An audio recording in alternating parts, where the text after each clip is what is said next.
Sara tinha 10 anos de idade quando ouviu pela primeira vez a história de sua mãe. Era muito pequena para compreender tudo, mas tinha idade suficiente para acordar durante a noite e se sentir confusa. A história começava com o vovô. Uma fotografia já rota mostrava um avô num uniforme caqui, seu braço em posição de continência. Sara viu uma faixa escura com um círculo branco e uma suástica. Uma tia sussurrava pequena partes de história. A Alemanha havia sido hipnotizada por um homem demoníaco. Houve então uma grande guerra. Milhões de pessoas foram brutalizadas. Judeus, campos de concentração, crueldades horríveis, assassinatos em massa. É o vovô, um confuso sentimento de dever, sem perguntas, responsabilidade por centenas e centenas de mortes. Você nunca, jamais diga nada, tia Frida advertiu. Após a guerra, a mãe vagava pelas ruas destruídas, perturbada ao ver as pessoas buscando um motivo para viver. Embaraçada e angustiada, levaram-na a tomar uma decisão extraordinária. Ela dizia: sinto-me envergonhada por fazer parte de um sistema moral completamente falido. Uma nação cristã voltou as costas às suas crenças fundamentais em Deus. Vou tornar-me judia, dizia. Anos depois, Sara crescia no mundo de rabis, alimentação e costumes judaicos. A determinação de mãe foi, porém, enfraquecendo. Algumas vezes, Sara frequentava a sinagoga. Algumas vezes, mamãe enviava Sara à escola dominical. A confusão mental cada vez mais envolvia uma questão profunda. Quem era esse homem chamado Jesus? Era ele o poder por trás da suástica? Era ele um judeu zelote e assassinado? Ou era um amante e determinado filho de Deus? Com essa história, pequena reflexão, eu faço uma pergunta que, para um mundo em que a tecnologia cada vez mais está crescendo, para que um mundo em que as crenças religiosas estão se perdendo e que Jesus tem ficado apenas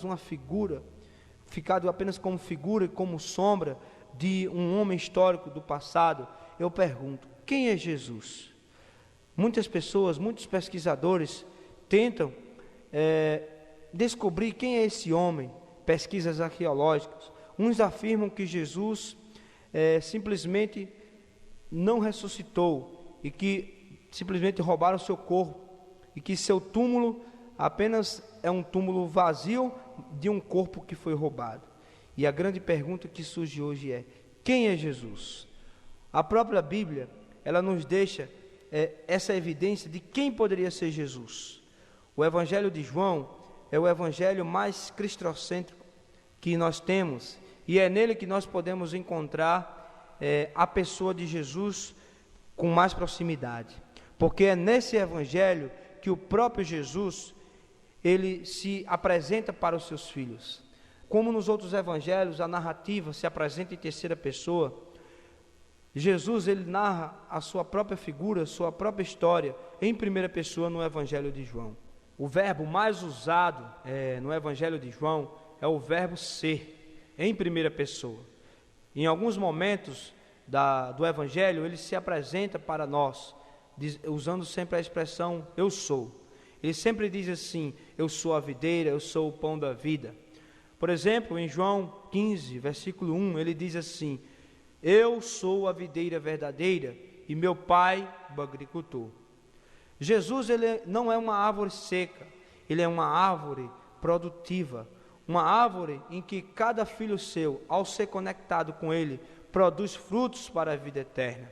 É através da Bíblia que nós podemos encontrar essa árvore maravilhosa. É através da Bíblia que nós possamos multiplicar os nossos ramos. É através da Bíblia que nós podemos nos alimentar de Jesus Cristo. Jesus, ele é uma árvore regada pelo Espírito Santo, pelo Pai Celestial e com as raízes mais profundas no solo da eternidade. Ele pode vivificar um ramo seco, sem vida, um ramo que está quase morrendo, sem esperança. Basta buscá-lo com sincera devoção e oração. Em outra passagem, Jesus diz assim: eu sou o caminho, a verdade e a vida. Ninguém vem ao Pai senão por mim. Jesus é o nosso caminho, é a trilha do seu exemplo que pode nos levar à vida eterna, que pode nos conduzir até as mansões celestiais. É a trilha do seu exemplo que pode nos livrar dos nossos problemas, e só assim podemos encontrar a saída para as piores situações que nos encontramos. Jesus também é a verdade em que está revelada na Bíblia, sob coluna que sustenta toda a sua igreja, porque Ele é a pedra fundamental, é a pedra angular. É preciso buscá-lo com um coração sincero, para que Ele possa realmente nos mostrar, nos revelar essa verdade. Jesus também é a vida não para aqueles que estão mortos fisicamente no cemitério, mas também para aqueles que estão mortos na vida, sem esperança, sem vontade de viver, sem razão para querer existir, para aqueles que não têm nenhuma perspectiva de vida. Em outra passagem, Jesus diz: eu sou a ressurreição e a vida, quem crê em mim, ainda que esteja morto, viverá. João 11, versículo 25. Jesus é a vida e a ressurreição para aqueles que estão sepultados pelos prazeres, sepultados pelos desejos da carne. Jesus, Ele pode tanto ressuscitar a sua alma no último dia, como também pode ressuscitar seu coração hoje, desde que você exerça confiança e procure cada dia com toda a fé e com todo o seu coração. Em outra passagem, Jesus também diz: eu sou a porta, se alguém entrar por mim, salvar-se-á, entrará e sairá e achará a pastagem. Jesus é a porta, onde todo momento está aberto para cada ovelha ter acesso ao plano divino, ao plano da salvação. Cada ovelha faminta de salvação, cada ovelha faminta de paz. Nesta porta, o cristão pode entrar no curral da glória de Deus e achar pastagem de esperança para a sua alma. Existem várias portas no mundo oferecidas pelas pessoas que convivem conosco. Querem nos conduzir a outros currais, mas temos a certeza que nesses currais lobos nos esperam para nos devorar. Satanás está como um leão rugindo, querendo nos devorar. Nós temos várias portas, as portas das drogas, da prostituição, e muitas vezes essas portas nos levam ao curral do inimigo. É preciso ter cuidado para não entrar em qualquer porta. Jesus é uma porta estreita, é diferente das portas oferecidas por esse mundo, que são portas largas, mas temos a certeza que ao entrarmos apertados, com problemas, nós vamos sair com a solução, com o espaço da glória de Deus garantido para cada um de nós. Ao entrar com a vida nessas outras portas, nós podemos ter certeza que nunca teremos saída, porque entramos num caminho sem volta.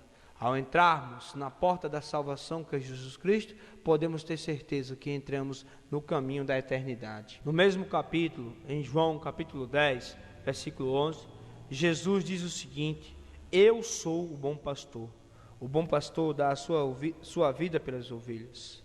Jesus é aquele pastor que se preocupa com cada ovelha sua. Ele é capaz de oferecer a última gota de sangue pela alma dos perdidos, pela alma das suas ovelhas. Certo pastor, ao conduzir suas ovelhas do vale para a montanha, ao chegar e contar as suas ovelhas, percebe que está faltando uma no rebanho.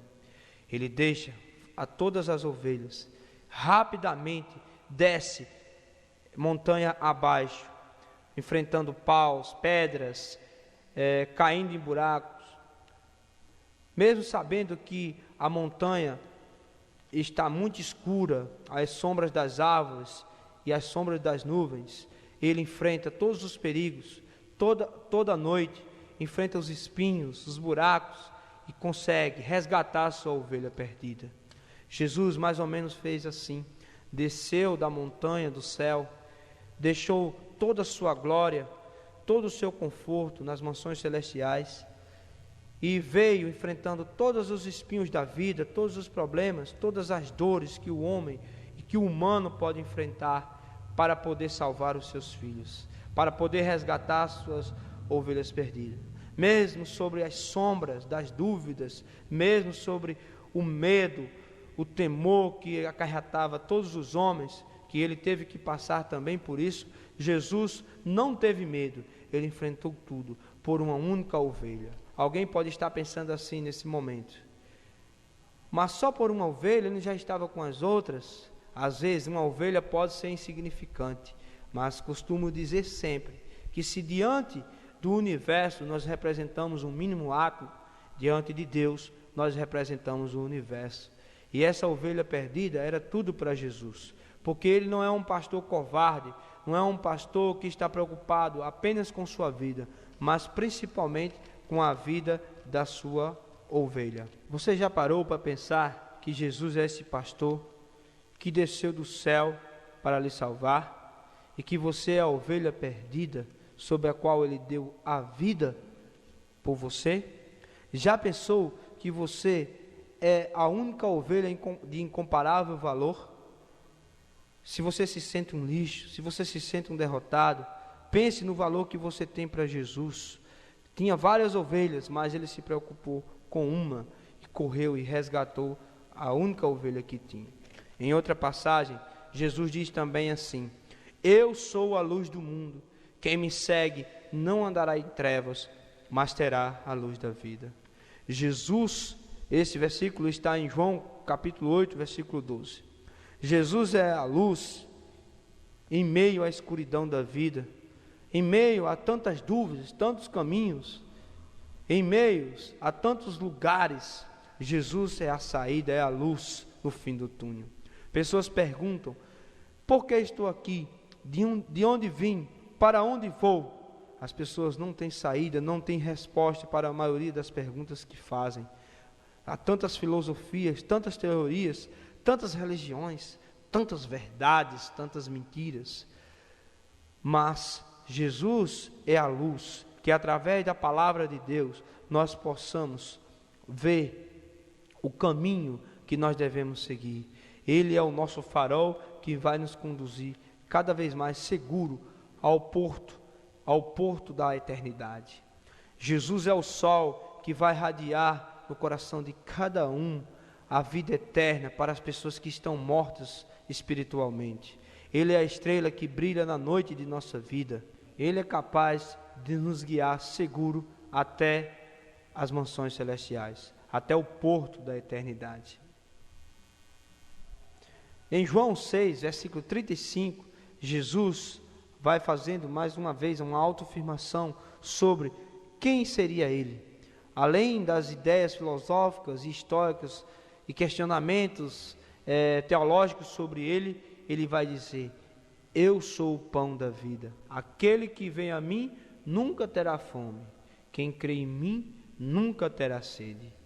Jesus é o pão que está sendo servido a cada dia na bandeja da Bíblia, para aqueles que estão famintos de paz, para aqueles que estão famintos de esperança, para aqueles que estão famintos de justiça. Ele quer ser tanto o nosso almoço, ele quer ser todas as nossas refeições. Ele não pode ser engolido, ele tem que ser de verdade mastigado. Jesus, ele mata a fome e a sede daqueles que estão sedentos de justiça, para aqueles que não acreditam mais nas justiças desse mundo, para aqueles que estão, digamos, sujos pelo pecado e que precisam se banhar na água da vida eterna, para aqueles que precisam beber uma água para nunca mais ter sede. Jesus é a nossa água, é o nosso pão, é o nosso alimento. Por fim, João, seu discípulo amado, utilizando-se do Apocalipse, versículo 22, através de João, ele vai nos revelando a sua personalidade, o seu caráter. Ele diz: eu sou o alfa e o ômega, o primeiro e o fim, o princípio e o fim, o primeiro e o último. Jesus, de fato, não existe tempo, ele não é uma pessoa limitada, ele está além das fronteiras do tempo. Ele é o ontem, ele é o hoje, ele é o amanhã, Ele é a eternidade. Quando pensamos em Jesus, não podemos pensar em um Jesus eterno. Não podemos pensar que estamos falando apenas de um Jesus eterno, mas da própria eternidade. Tem pessoas que ficam perguntando, de onde veio Jesus? Teve um início, teve um princípio? Mas Jesus, Ele vai nos dar a resposta que sempre existiu e sempre continuará existindo, porque Ele é o nosso Deus. Para confirmar e para concluir essa mensagem, nós vimos muito mais do que simplesmente o verbo usado com o seu complemento. Ele vai dizer, eu sou a videira, eu sou a porta, eu sou o pastor, eu sou o alfa, o ômega, mas simplesmente ele vai dizer assim, em verdade vos digo, que antes que Abraão fosse, eu sou. João 8,58. Então não adianta ficar questionando, Jesus é um ser histórico, Jesus foi apenas um profeta, como crê os judeus, os muçulmanos. O próprio Jesus, na sua palavra, se apresenta para os seus filhos. Ele diz que é tudo para nós. Ele é nosso pastor, Ele é o nosso Redentor, o nosso Salvador. Mas Ele não precisa se explicar. Jesus, se Ele tivesse o direito de se defender, muitas pessoas questionando sobre Jesus, o único direito de resposta que Ele tem é a Bíblia. E hoje vocês puderam ver, através da Bíblia, quem é verdadeiramente Jesus, o seu caráter, a sua personalidade. Ele não precisa se explicar, simplesmente Ele é Deus. Ele diz, eu sou. Este verbo, conjugado desta maneira em primeira pessoa, no Velho Testamento só se referia a Deus o Pai. E aqui, em João 8,58, ele claramente usa a mesma expressão que o Pai usou em Êxodo, logo no início do livro de Êxodo, quando ele diz assim, quando Deus diz, eu sou o Deus de Abraão, de Isaac e de Jacó. Jesus, retomando essa expressão, ele diz, eu sou. Deus é tudo em todos, desde que sejamos tudo para Ele. Nós temos simplesmente que acreditar nele a cada dia. Jesus é Deus, Ele se apresenta para nós cada dia. Ele se apresenta como videira para um ramo seco sem esperança. Ele se apresenta como um caminho para aquele que está perdido. Ele se apresenta como vida para aqueles que estão mortos no pecado, como verdade para aqueles que vivem da mentira. Jesus não é quem ressuscita, Ele é a própria ressurreição. Jesus é maravilhoso. Ele não é um simples filho de Deus. Isso é apenas um título. Ele é o próprio Deus. Se você não consegue acreditar em algo tão real e tão maravilhoso, e ter essa experiência pessoal com Cristo, pense no Deus que está ao seu lado, porque além de tudo isso, de ser Deus, de ser Redentor, Salvador, de ter todos esses títulos, Ele é um ser pessoal, um amigo, um irmão, capaz de te ajudar nos momentos de fraqueza, no momento de dúvida, no momento que você mais precisa dEle. O mais seguro, com certeza, é saber que alguém antes de você existiu, e que depois de você sempre existirá, mas principalmente que existe no presente, capaz de fazer a sua vida uma vida com sentido, uma vida real, de fato, uma vida verdadeira. Jesus disse certa vez, desejo que tenha vida e que tenha as vidas em abundância.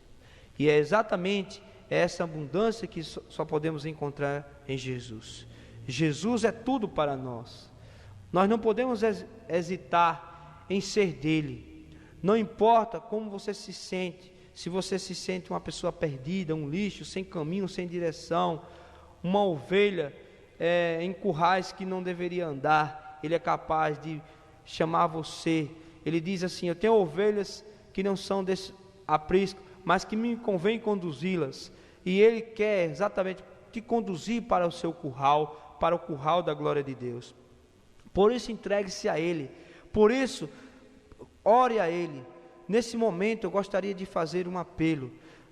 Onde você estiver ouvindo essa mensagem, se você não experimentou ainda Jesus, se você ainda não teve uma experiência real e concreta com Ele, se você apenas ouviu falar de Jesus na Bíblia, ou talvez pelas pessoas na rua, através de um folheto, mas nunca teve uma experiência real, onde você estiver, se ajoelhe agora, ou mesmo sentado, feche os seus olhos e diz: Jesus, eu quero te sentir.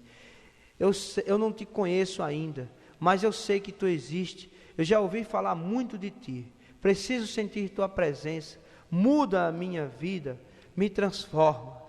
Uma certa vez, Jesus pergunta a Pedro sobre o que é que o povo dizia sobre ele. Pedro então dizia que o povo falava que ele poderia ser um João Batista, um Elias ou outros, semelhante aos outros profetas.